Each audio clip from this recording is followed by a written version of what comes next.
Tarde, crianças, né? Vamos revisar agora a nossa sequência didática 5, aula 3, né? Foi falado na aula anterior sobre o que? Variação linguística, né? Nós vimos que quando falamos em variações linguísticas, nós analisamos o que, minha gente? Os diferentes modos, né, em que é possível expressar-se da forma que a gente fala, expressar-se em quê? Em uma língua.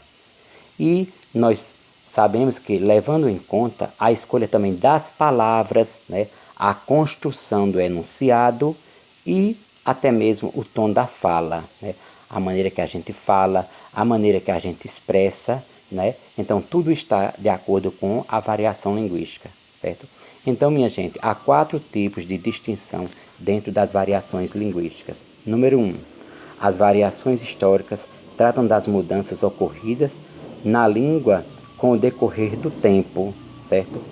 Algumas expressões elas deixaram de existir, outras novas surgiram e outras se transformaram com a ação do tempo.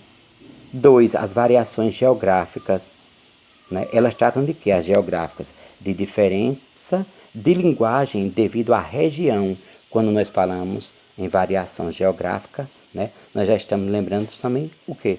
De acordo com a região, né, com o lugar de cada pessoa, né, o lugar em que elas vivem. E também há diferenças entre as capitais e as cidades do interior do mesmo estado. Há 3, as variações sociais.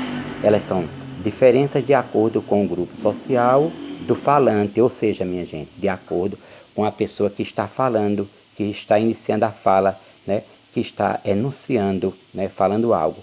Embora tenhamos visto como as gírias variam histórica e geograficamente, no caso da variação social, né, a gíria está mais ligada à faixa etária do falante, da pessoa que vai falar, sendo tida como linguagem formal dos mais jovens, ou seja, as gírias atuais tendem a ser faladas pelos mais novos, certo? Vocês já devem ter visto quando alguém fala, e aí, mano? Então isso aí é uma gíria, a forma como eles falam, como eles se expressam, né? Vocês já devem ter visto muito que até às vezes tem pessoas que vão para São Paulo e quando chegam no lugar, né?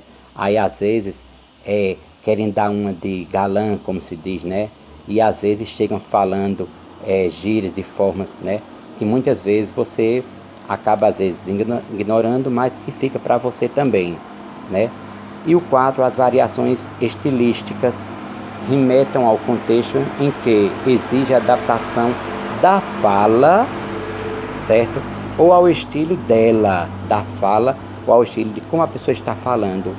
E aqui entram as questões ao contexto que exige a adaptação, certo? Da fala ou ao estilo dela. Também entram as questões de linguagem formal e também da linguagem informal, né? Quando está informando alguma coisa, adequação à norma, padrão ou despreocupação com o seu uso.